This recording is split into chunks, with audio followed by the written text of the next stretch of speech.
Hey guys, so today I'm here with my November library book called Part 1. So the first book I have to show you is book Take a Chance, and this is book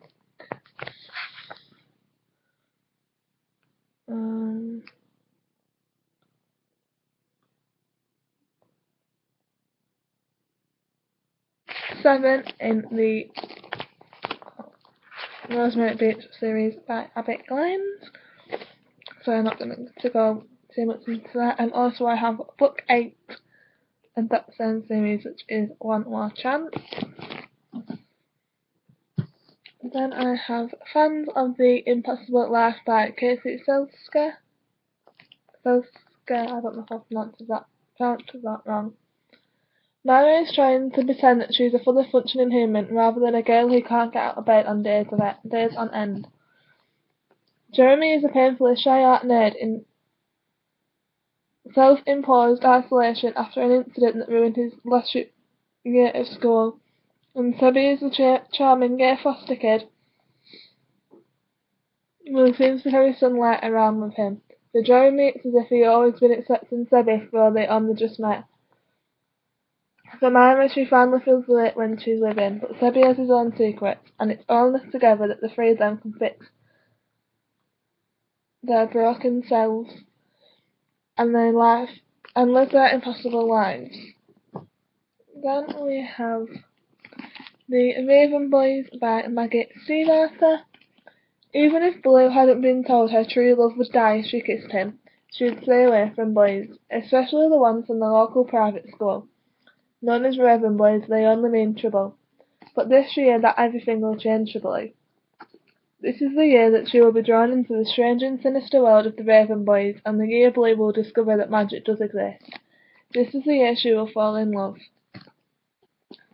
Then we have Never, Always, Sometimes by Addie Alside. Never date your best friend, always be original, sometimes rules are meant to be broken. Best friends Dave and Juliet were determined to never be cliches, so they even wrote their own never list of everything they vowed they'd never ever do in high school.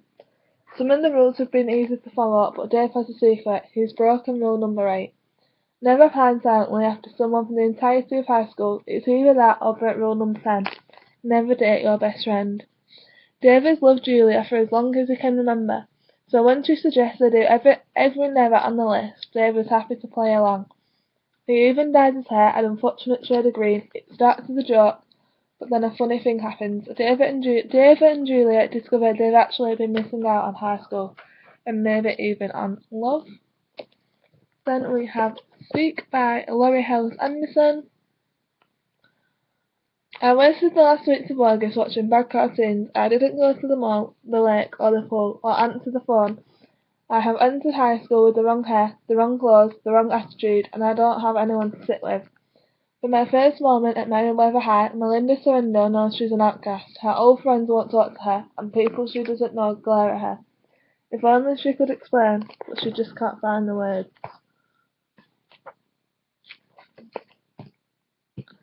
Then we have The Dead House by Dawn Clitterich. 25 years ago, Elmbridge High School burned down. 3 students were killed in the blaze, 20 were injured, and 1 Collie Johnson disappeared. For 2 decades, little was uncovered about what became known as the Johnson incident until now. This has a bit of diary, entries, and transcript from CCTV. So I can't wait to read this one. And then I have Carry On by Rainbow Rowell. That's what his roommate Simon Snow is the worst chosen one who's ever been chosen. That's what his roommate Baz said, and Baz might be evil and a vampire and a complete git, but he's probably right. Half the time Simon can't even make his one work, and the other half he sets something on fire. His mentor's avoiding him, his girlfriend broke up with him, and there's a magic-eating monster running around wearing Simon's face. Baz would be having a field day with all this if he were here. It's their last year at Watford School of Magic, and Simon's infuriating nemesis didn't even to bother up. Carry On, The Rise and Fall of Simon Snow is a ghost story, a love story, and a mystery. It is just as much kissing and talking as we expect from a Rainbow Rowell story, but far more months. And this is the fan fiction from Fangirl. So yeah, I will just pile these up for you. These are all I have out from the library. Goodbye, guys.